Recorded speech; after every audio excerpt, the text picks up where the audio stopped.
shall I go? What shall I do? Frankly, my dear, I don't give a damn. Behave yourselves!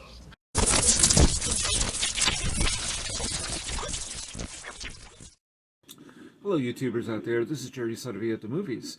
So, I finally picked this up, and I have the original DVD, as I mentioned before. I did a video over a month and a half ago on this, maybe more. But this is the 4K Blu-ray, first time on 4K and Blu-ray. Martin Scorsese's Bringing Out the Dead. This is it's spectacular. It looks the DVD quality wasn't bad to begin with. This is superb. It is just fantastic image, terrific, and that's just the Blu-ray. I don't have a 4K player, so I can only imagine what a 4K might look like. I'm almost tempted to get 4K player at some point. I don't know if I will. I maybe, we'll see. I already have a Blu-ray player, and I only started really collecting Blu-rays in the last couple to 3 years now. And certain movies I don't even have on Blu-ray that maybe I should have, let alone 4K. But anyhow, this is it. This is Martin Scorsese's Bringing Out the Dead. It's celebrating its 25th anniversary. Came out in October of 1999. Tail end of October. Not a box office success at all. That's the box, and that's what it looks like. This actually has the, let me see it. Here's the original poster. This cover is fine, but it's not nearly as good as what the original poster, which is the cover of the DVD, looks like. This is perfect. The cross, it's just all in red. It's terrific. The movie was a box office flop. Didn't do well. I believe at the time it had which I thought many years back it had a $30 million budget. It turns out to actually, I think it was $55 million, which is probably makes more sense. Budget or not, it still didn't do well. The movie did not resonate with audiences. The critics more or less seemed to like it, but not audiences stayed away. And I think part of the problem was the way the film was advertised. There was one ad on TV that really exemplified Martin Scorsese. Oh, the director of Casino, the director of Goodfellas, that kind of thing.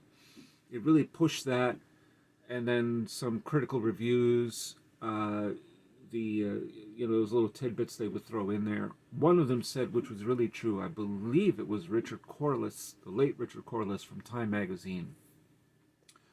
He said, this is the kind of film Martin Scorsese was born to do. To talk about what's going on in those mean streets. So, I'm paraphrasing a little bit, but he's absolutely right. This is vintage Martin Scorsese. Because if it's not Goodfellas, and it's not Mean Streets, and it's not, well, I don't know, I guess maybe, to some degree Casino, although that's set in Las Vegas, it's a little bit different. If it's not any of those type of stories, it certainly is, it's this. This is or Taxi Driver.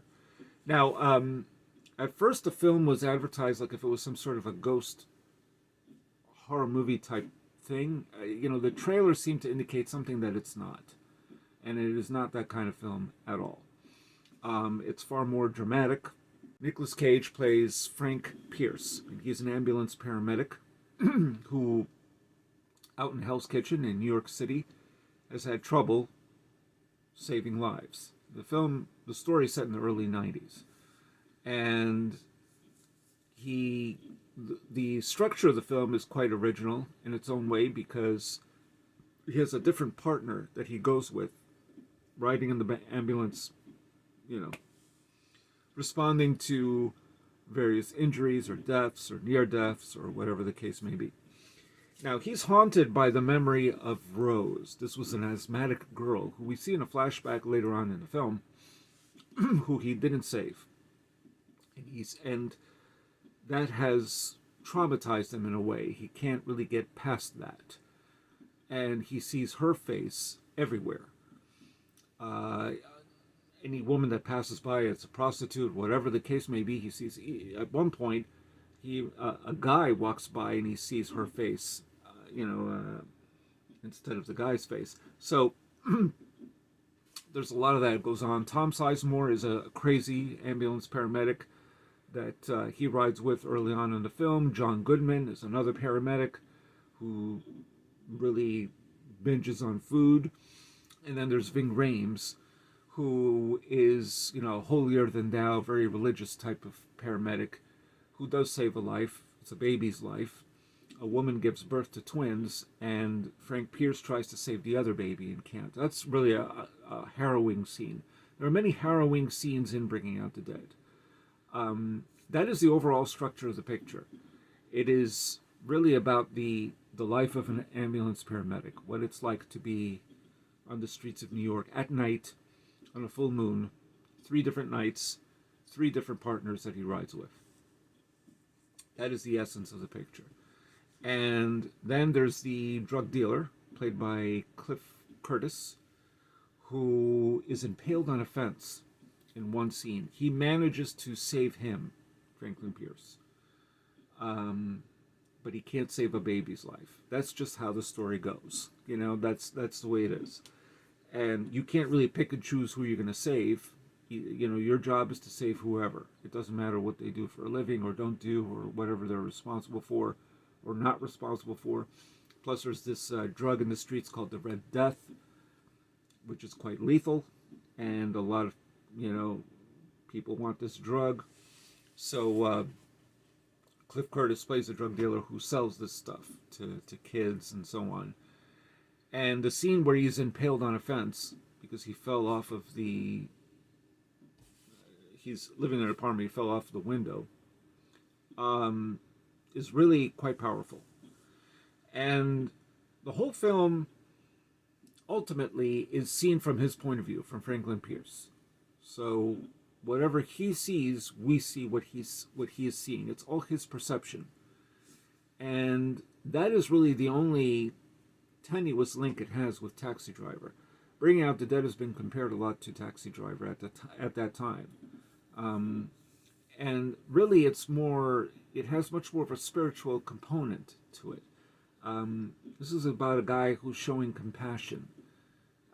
Travis Bickle from Taxi Driver was not a compassionate man. This was a guy who, turned out to be, a killer. And he's on a state of vengeance. Franklin Pierce is not into that. He's not trying to kill people. He's trying to save them. And then there's Patricia Arquette, who plays the daughter of this one guy, her father, who got a heart attack. And Franklin Pierce is on the scene and is able to revive him somewhat, but he's in a coma state. Then there's the scene where, because he thinks that the guy's talking to him, but he's not. This is not a ghost. This is just what Franklin Pierce feels is happening, but the guy is not really communicating with him at all. He's in a coma state after all. And he tells him, please, just let me go. Franklin Pierce chooses to take his life away. It's quite a scene, and it will leave you almost out of breath. It's really strong stuff. This is a strong film. It was not something that audiences were going to respond well to. It's not really accessible in its own way, largely because of the subject matter. These are about, once again, paramedics who they use gallows humor to get through the day, or the night, really. And that's really what ultimately it is, other than also the story of Franklin Pierce trying to get past this connection he thought he had with Rose, or thinks he has. And he just sees her face everywhere. He can't get past the fact that he couldn't save her. It's a tough picture. It's very uncompromising. It doesn't shy away from anything. It speaks the truth a lot. I don't consider this one of his great films. When I first saw Bringing Out the Dead, I thought it was a good film. I didn't feel quite the connection to it, but I will say one thing. later on with more viewings of the film, it stayed with me. In many ways, so do most of Martin Scorsese's pictures. But the thing that really got me about Bringing Out the Dead that isn't often discussed, and again, you could feel this when you watch it at home perhaps, but in a theater it becomes much more prominent. And that is when you start to feel Franklin Pierce's lethargy. And that's really what the film is. It's that sense of being lethargic that Martin Scorsese does so well, better than any other director, I think. He is able to communicate, to be alert to the way a character feels, to be somehow inside their head. And whatever it is that they are feeling, we feel it. So the lethargy, the disorientation, and with all the different types of camera moves and the time lapses in motion and this and that and the other, in many ways, a lot of visually, the picture, which was lensed by Robert Richardson, who also lensed many of Oliver Stone's pictures, including Natural Born Killers and Nixon, JFK, also lensed Scorsese's Casino. So the film has a real strong visual look. It holds you with a vice-like grip. It truly evokes what it is that Franklin Pierce is feeling, slowly but surely. And there is voiceover narration from Frank, but largely the picture operates with rock and roll music, particularly by Janis Joplin, Big Brother and the Holding Company, and Van Morrison's T.B. Sheets, which originally was going to be used in Taxi Driver,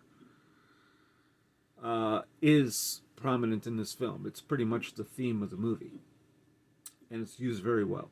But it's a tough film. It's not for everybody, but you certainly feel the lethargy, and I think that is what probably made it a little bit inaccessible. It's too heavy. It's too much for the average viewer. But so was Raging Bull. You know. But when you think about it, it's kind of like Goodfellas has those emotional states that the characters are feeling. With Goodfellas, the allure of the life, and then the paranoia. And you really feel that paranoia. After Hours, the anxiety. The character of Paul in that film is trying to get home. In many ways, Bringing Out the Dead has a little linkage to Scorsese's previous film from that time, Kundun, but it also connects a little bit to that energy of the night with After Hours. That sort of nighttime, crazy, erratic energy that you can't quite... It's different than what a paramedic would do during the day. The night is when the animals come out, as they say, you know. So, yeah. But this is invaluable, this 4K version, Blu-ray. And, by the way, Bringing Out the Dead was also the last film to be released on Laserdisc. Very interesting. And it has the special features here, some new words from Martin Scorsese on the picture, also from Paul Schrader, who wrote the picture, who also wrote Taxi Driver, Raging Bull, and Last Temptation of Christ. So, but this is a terrific movie. It gets better with each viewing, each time you see it. And there are many scenes here that will stay with you. I mean, I still think about the drug dealer impaled on the fence. The moment when Franklin Pierce, towards the end, is talking to Patricia Arquette, and he sees Rose's face for a moment, and Rose said, "Nobody asked you to suffer, Frank. That was your idea." We just suffered for 2 hours with Franklin Pierce and his anxieties and his emotional states and everything else that he's going through, that frenzy. And he didn't really need to suffer, did he? He didn't have to. The book was written, by the way, it's based on a book by Joe Connolly, who was also a ambulance paramedic in Hell's Kitchen. So those stories certainly resonate. They come from a real place, you know. Yes, watch Bringing Out the Dead and check it out. It is absolutely worth getting. This is a limited edition, unfortunately, so the price has gone up considerably. I got it for $40, which I don't normally pay for a double dip for that much. But I figured, you know what, I may as well get it now because it's going to probably go even higher. Clearly they have not made too many of these. But yeah, 1999 is Bringing Out the Dead, celebrating its 25th anniversary. Absolutely worth getting if you're a fan of this film, or Scorsese in general. I'll still keep my DVD. So what do the rest of you think? Have you seen Bringing Out the Dead? Have you seen it in theaters, or did you see it sometime after that? Where does it stand with Nicolas Cage's other efforts? I think this film it's one of his best performances, along with, I would say, Peggy Sue Got Married and Leaving Las Vegas and Moonstruck. I would certainly put this way up there. Yes, I don't consider it a masterpiece, but it's a very good film. And so let me your thoughts. Thank you to the new subscribers I've received within the last few days. I think I'm up to 4,022. Not bad. If you haven't subscribed to this channel, please do. I do review movies and talk about film-related topics and discuss old movies. This is apparently now an old movie. Hard to believe. 25 years ago. And if you are a subscriber, please hit the notification bell for future uploads. And that's all I got to say about Bringing Out the Dead. And this is Jerry Saravia at the Movies, signing off.